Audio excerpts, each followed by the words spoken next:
Kita semua pasti tahu ya rasanya. Penyesalan itu saat kita sadar, wah harusnya aku gerak lebih cepat. Nah hari ini kita bakal bedah satu kata yang sering banget jadi biang keladinya, kata segera.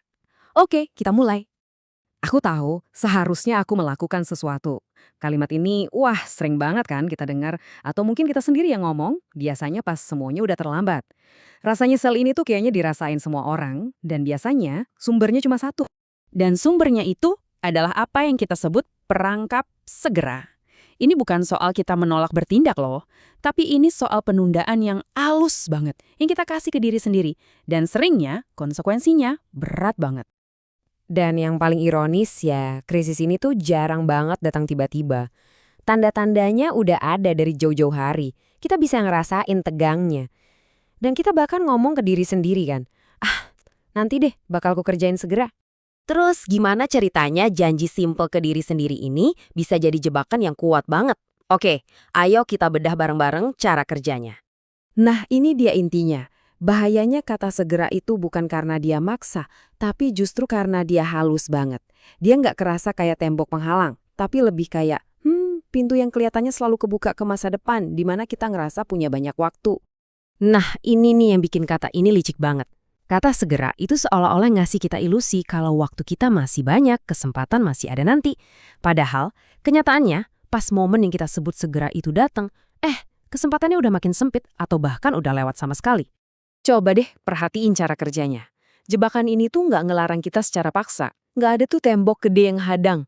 Justru, dia mainnya halus, lewat penundaan. Tujuannya bukan buat ngeblokir kita, tapi buat ngalihin perhatian kita terus, sampai akhirnya waktu yang tepat itu nggak pernah datang sama sekali. Tapi tenang, ada kok cara buat keluar dari jebakan ini. Ada alternatif yang jauh lebih kuat. Oke, sekarang kita beralih dari masalah ke solusinya, yaitu pola pikir berdaulat. Coba kita lihat bedanya, benar-benar kontras banget. Di satu sisi, ada si penunggu. Orang tipe ini tuh selalu nunggu kondisi sempurna. Nunggu waktu yang pas lah, nunggu gajian berikutnya, atau nunggu sampai ada krisis baru gerak. Nah, di sisi lain, ada sang berdaulat. Mereka ini nggak nunggu-nunggu. Mereka langsung gerak hari ini. Mereka membangun dengan apapun yang mereka punya sekarang dan mulainya dari hal-hal kecil. Mungkin Anda bertanya-tanya, masa sih tindakan kecil hari ini bisa lebih bagus dari rencana besar nanti? Jawabannya ada di satu prinsip yang luar biasa kuat. Dan prinsipnya adalah ini. Kebebasan itu sifatnya seperti bunga majemuk, dia berlipat ganda. Setiap tindakan kecil yang proaktif yang kita ambil hari ini, itu nggak berhenti di situ aja. Dia menciptakan momentum. Jadi, setiap langkah kecil ini lama-lama bakal melipat gandakan pilihan dan kebebasan kita di masa depan. Keren kan? Dan prosesnya tuh kayak gini. Mulainya dari satu tindakan super kecil. Terus nambah lagi satu langkah kecil lainnya. Pelan-pelan tapi pasti momentumnya mulai kebangun. Lama-kelamaan, tumpukan tindakan-tindakan kecil ini jadi sesuatu yang solid. Sesuatu yang nggak tergoyahkan. Nah, ini dia hasilnya. Ketika krisis yang nggak bisa dihindari itu akhirnya datang, orang-orang yang udah nyicil membangun ini nggak bakal panik. Mereka nggak bakal kejebak sama penyesalan. Coba aja dulu. Kenapa? Karena mereka udah aman. Udah terlindungi di dalam benteng yang mereka bangun sendiri sedikit demi sedikit dari tindakan-tindakan kecil yang konsisten. Jadi, apa sih tujuan utamanya? Ini bukan soal siap-siap panik buat akhir dunia ya. Bukan itu. Ini lebih ke soal mencapai sebuah kondisi pikiran yang baru. Kesiapan tanpa perlu panik. Dan inilah arti sesungguhnya dari kedaulatan.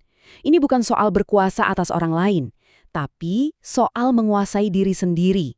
Soal kemampuan buat menghadapi badai dengan tenang, karena kita tahu kita udah siap. Kita udah bangun pertahanan kita, selangkah demi selangkah. Inilah yang namanya kesiapan tanpa panik. Oke, jadi pertanyaannya sekarang, buat Anda. Kita semua punya badai masing-masing di depan sana kan? Pertanyaannya bukan apakah badai itu bakal datang, tapi apa satu tindakan kecil, sekecil apapun yang bisa Anda lakuin hari ini, bukan segera, tapi hari ini, untuk mulai membangun pertahanan Anda.